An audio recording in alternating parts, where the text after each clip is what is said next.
Hey, I'm Bif Naked, and you're watching Two Geeks Talking.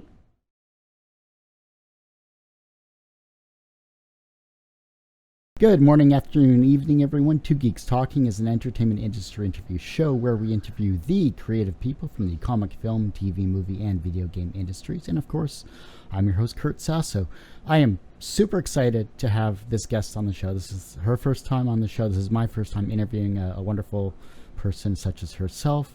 She is, of course, a Canadian punk rock singer, author, humanitarian, and speaker, Bif Naked. How are you doing today? So nice. I'm doing awesome now that I'm talking to you, Kurt Sasso. So thank you for having me. I appreciate it. You know, you're currently finishing up your newest album, Champion. Tell us what that's all about. Oh my gosh, it has just been it's been an incredible journey. I guess the last real effort I did for a studio record that wasn't like an acoustic version of songs or something like that. Like a real true studio record was The Promise, which came out. I mean, we recorded that record when I was still in cancer treatment. So obviously, that was, several years ago. And I feel like a different person also. So these songs are written from a different place.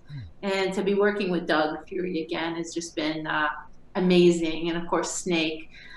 It's just been a winning combination. I'm so excited about it. Honestly, I'm just thrilled. Because I saw the music video for Jim back in February. That was amazing, just from a cinematography perspective. Oh, cool! Yeah, Doug Fury was the director on that. He did an amazing job, truly.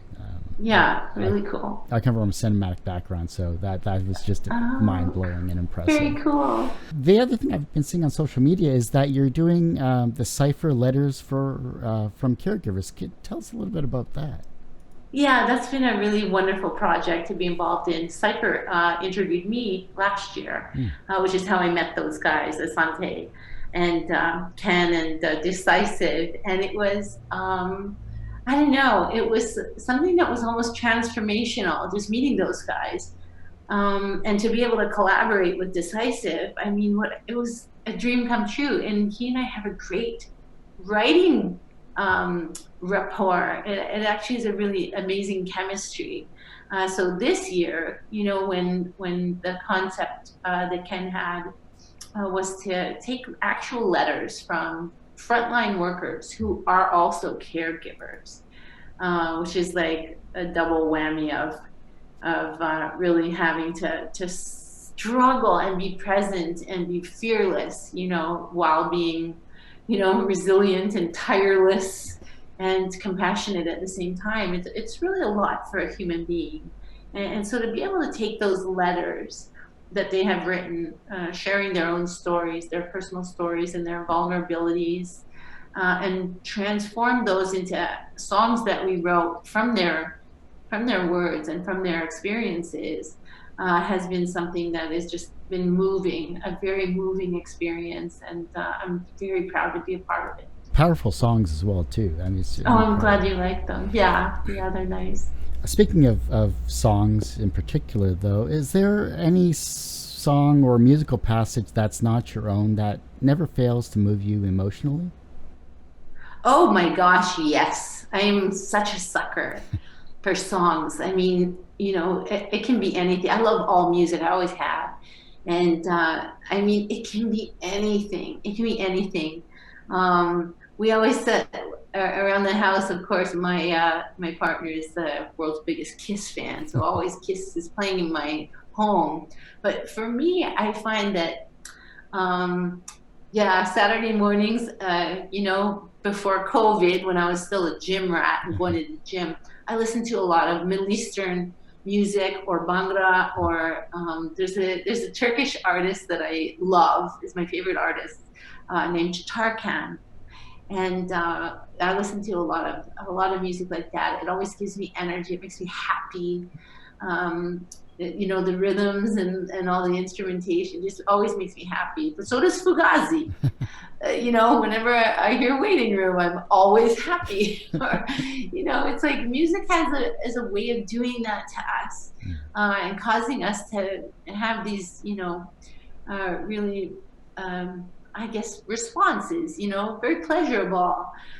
they hit our mood centers, and they can be very transformational. And also, in the same regard, music gives us an opportunity to feel things maybe we don't always give ourselves permission to feel. That's why sad songs are so important.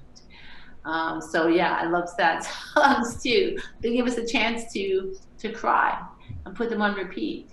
Sometimes people are trying hard to keep it together and to be brave and to suck it up. And sad songs allow us to let our guard down for a minute. So I love it all. I love every piece of music. Oh, that's great.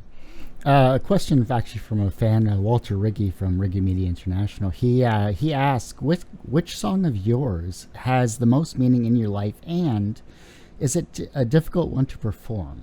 Wow. Yes, there's so many of the songs. I mean, I guess a lot of the songs are, they're kind of about my lived experience, certainly from writing from my lyrics. And, everyone would think that it was, for example, Lucky. Lucky is always a favorite song for people because it has meaning for them. And it does for me too. But the song that really gets me, believe it or not, is a song called Choking on the Truth. Choking on the Truth chokes me up, like literally chokes me up when we're trying to perform it. And it's hard in a way because the song is very high energy. And it's like, it's a good drum beat. And the whole idea of the song is about reminiscing in a way, like I'm running down the alley, sucking on my sucker, thinking about this, this problem, this abuser, basically. And, in the bridge part, in the breakdown, in the studio, I was actually choking back tears, trying to get this part down on record. And every time I hear the recording, it makes me have a lump in my throat because I am transported. Even talking about it, I'm transported to that feeling every time. And when we perform it acoustically, which we do, I embarrass Snake every performance because I always cry when I'm singing. He's like, "You're supposed to be a tough ass. Why are you crying?" And it's like, I don't really know. It just is it's emotional, So I think that a lot of people might not know that song is very, very hard to sing. It was performed and recorded from a very vulnerable place, the same place with which the lyrics were written. Who was the first celebrity or musician that you were nervous to meet? Oh my gosh.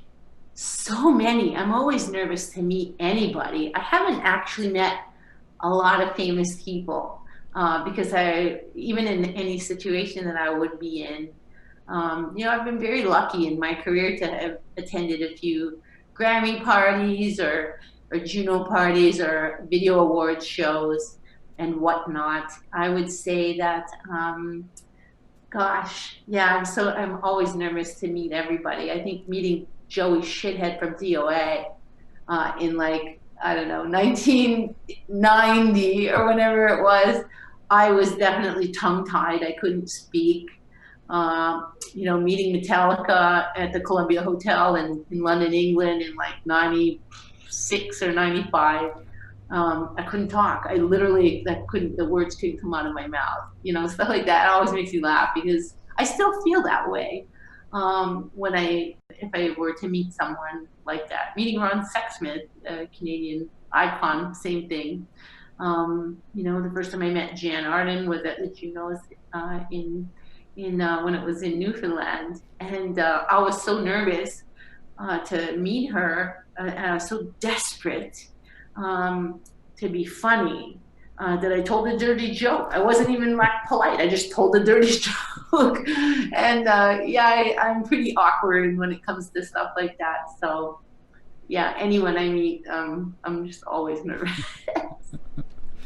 Yeah, I feel the same way when I interview people in general, even after 12 years of doing this stuff. But interesting. Yeah, I would not have ever thought that.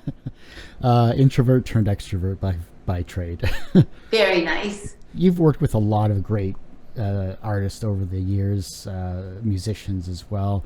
Who are some of your favorite composers or musicians, or even bands for that matter, from the past and present?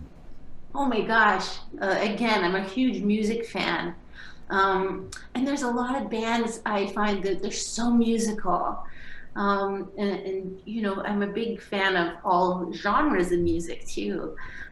So I was a big Tony Braxton fan for so long because I was an Anita Baker fan. I love jazz singers. I love Anita Baker so much. And when Tony Braxton's first record came out, I was instantly smitten. And the fact that she worked with Babyface on a lot of those songs, and a lot of the songwriting is so it's just always it seems like it would be, you know, people might think it's very simple lyrically, but it's so sincere, and her delivery of her voice, her usage of her instrument in the delivery of these sincere, heartfelt songs is always just really beautiful. So I love that a great deal, but I also love Mastodon. So Mastodon, you know, as everyone knows, is an American metal band, and I just find that they're so musical. You know, it's like borderline like jazz proficiency. It's just like unbelievable to me how musical they are, and yeah, I mean, I could go on and on. There's like, I love music, so I feel very fortunate to be able to work in an industry where I get to enjoy it every day. Continuing on that train, then you've performed with a lot of great bands, great rappers, great singers and songwriters. If you could tour with any one of them this instant, who would that be and why?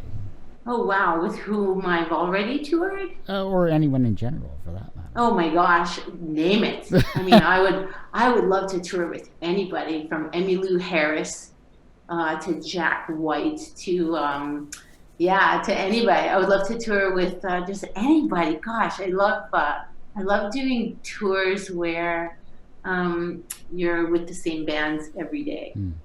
They're, you know, even if you don't know them, you develop such a camaraderie by a couple weeks in that it's just like it's like summer camp in a way. I can't say when we'll ever be able to do that again. However, we were supposed to tour with Buck Cherry in May, and then now we're hoping to still be able to tour with them this year or next year. You know, and that's a perfect example of touring with people. Also, we performed on a cruise ship that was the Trailer Park Boys cruise. Nice. And that was only, you know, that was only a few days. And it was also with Monster Truck, who are a tremendous, tremendous band. So that was like amazing. And I would love to like tour. I would love to just tour with the Trailer Park Boys, honestly. And I can also vouch for my whole band. Also, you know, there's just so many friends that we know in the music business. Like my friends, Gail Greenwood, for example, and Belly, and you know, it's just, and Benny Sizzler, their other project. I just think that, yeah, touring with them would be loads of fun. There's so many bands that I love that I would tour with just any number of them. Your life just seems amazing and incredible for all that you've done throughout the decades, not only in music but also as an author and speaker. Speaking of becoming an author and a speaker for that matter, why did you find the need to become an author in your career? I mean, you've done so much musically.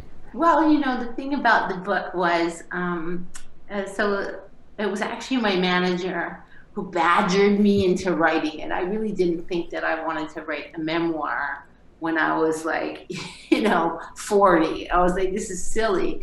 But I think that because I had finished my cancer treatment and gone through a really annoying divorce. I don't know another word for any divorce, of course, but it was, you know, it was just quite a fitful time. And I had lost both of my little dogs also, and then my dad. You know, it was just like so many monumental transitions were happening in my life that he badgered me into writing a memoir.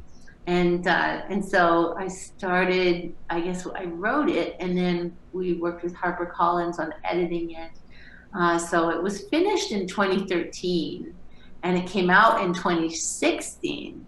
And now, of course, here we are in 2020. I mean, from 2013, so that's when I finished it. So I started writing it in like 2012. And again, I feel like a different person today. So it makes me laugh. And also it's a memoir, so it's not like, I don't know. Sometimes I think that it would be harder to write a fiction novel, but a very interesting writer told me once that the only way I could get away with telling all of my secrets, instead of writing a memoir, I should have just written it as a fiction. And I was like, that's what I should have done.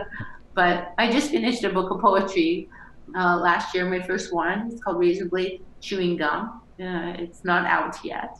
And that includes a lot of poetry and cartoons that I have done. So it's fun. It's another facet of artistic endeavor, I guess.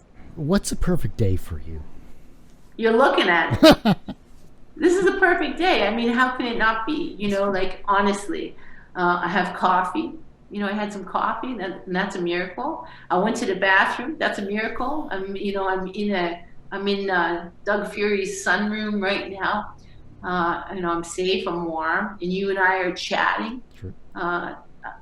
It can't get better than this. And anything that is better than this today, like a sandwich, or something like that, is gravy. And I feel that way about every day. Like, how can we not think that it's the perfect day if we wake up, we're not in pain, and we can find a sandwich, like literally, or go to the bathroom. Like, literally, what else is there? Honestly, it's true.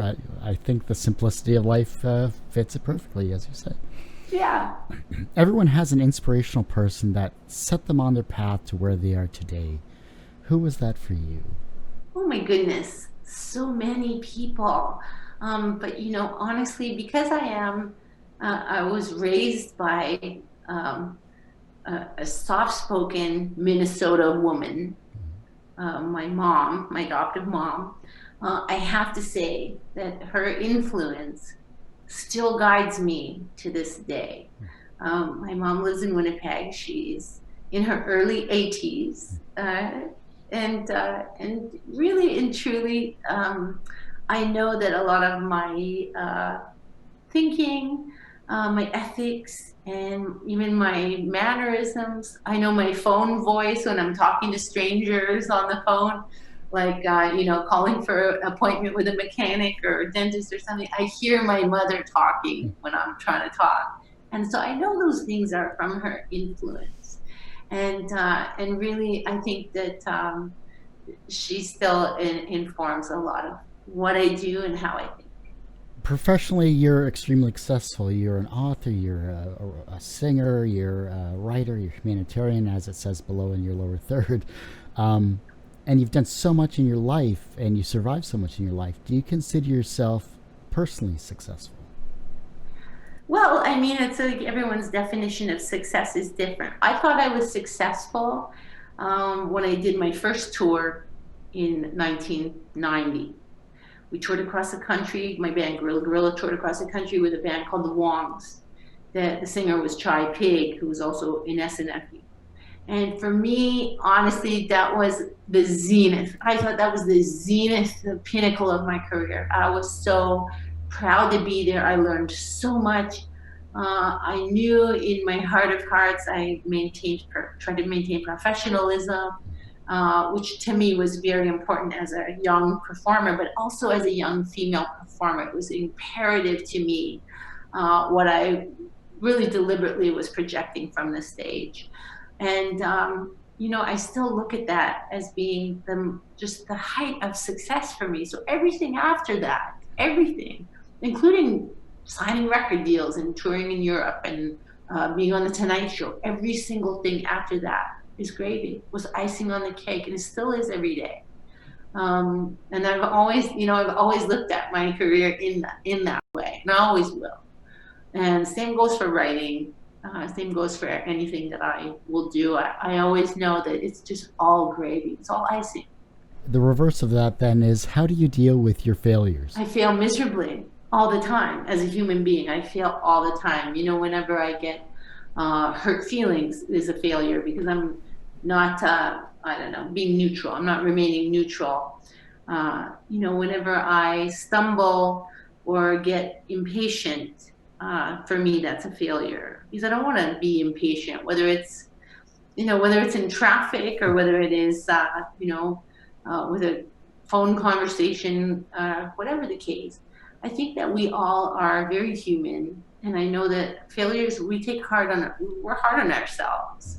We all have a private inner dialogue that is self deprecating, in a not funny way. And, I think that we all beat ourselves up a lot. And to be gentle with yourself and to just wake up each day and try harder, or try and have a better day and a better perspective. And that's success. And that will help, I guess, eliminate those failures. The younger generation are looking at your work and your accomplishments, and they're becoming inspired to do whatever they can, either creatively or however they like to express themselves.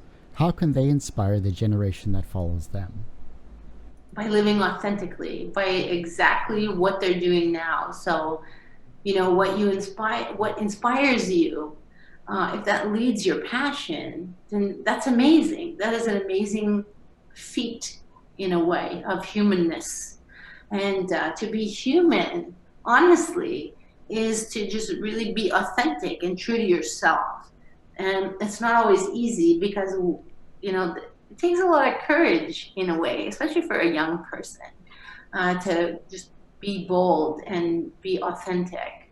It does take a lot of courage, but know that in your authenticity and whatever you're creating is going to be true to you. You're going to feel good about it, which will make you feel good about yourself, which will make you feel good in the world within your life.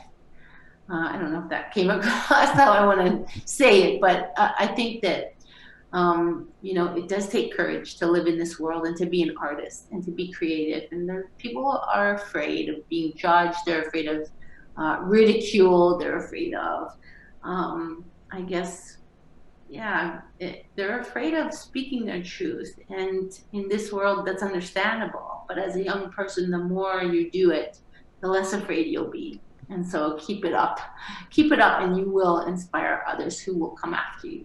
Tira, is there anything that I haven't brought up that you'd like to share and showcase and talk about that is upcoming?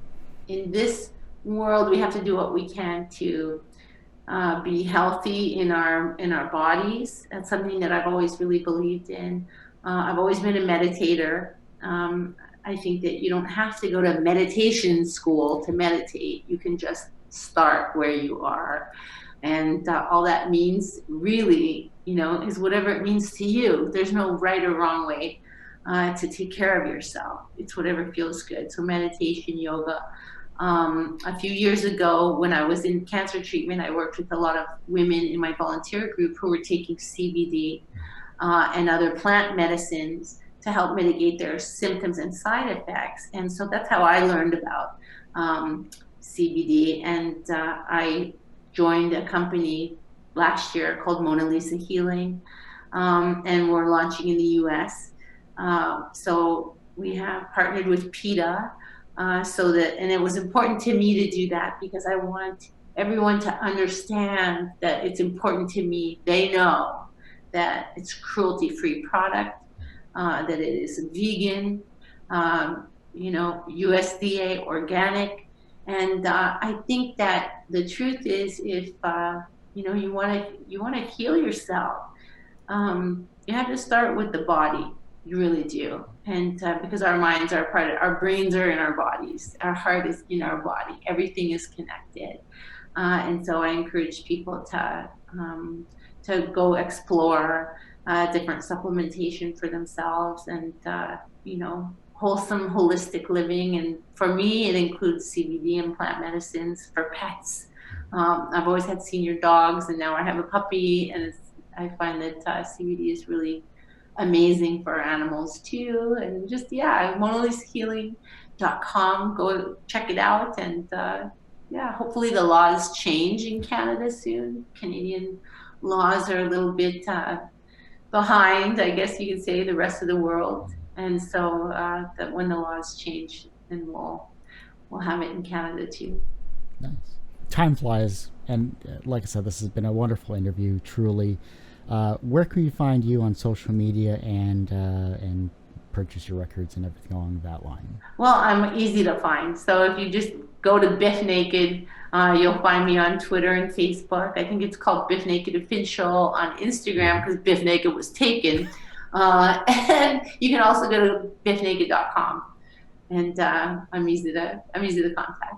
Bif, thank you so much for coming on the show. I really do appreciate it. This has been a highlight of my start of my 12th year, so I really appreciate you coming on the show. Incredible. It's been a pleasure. Thank you for having me on, Kurt. Wonderful. Real quick then, I'll wrap up. Of course, that was Bif Naked, rock star, humanitarian, awesome person all around. And look for this interview on youtube.com/TGT Media. Of course, you can find me at social media at Kurt Sasso. If you've been spelling it with a C, it's wrong. I don't know why you would spell my name with a C, but it is what it is. Anyhow, tune in next week for another great interview with comic artist and creator of Dead End Kids, Frank Gogol, who is a top-notch artist. We've had him on the show. He's going to talk about book 2. And we have Jules Rivera, a Latina comic artist extraordinaire from California, talking about Love Jules and a bunch of other things. So tune in next week for another good interview on Two Geeks Talking, where everyone has a story to tell, and it's up to me to bring it out.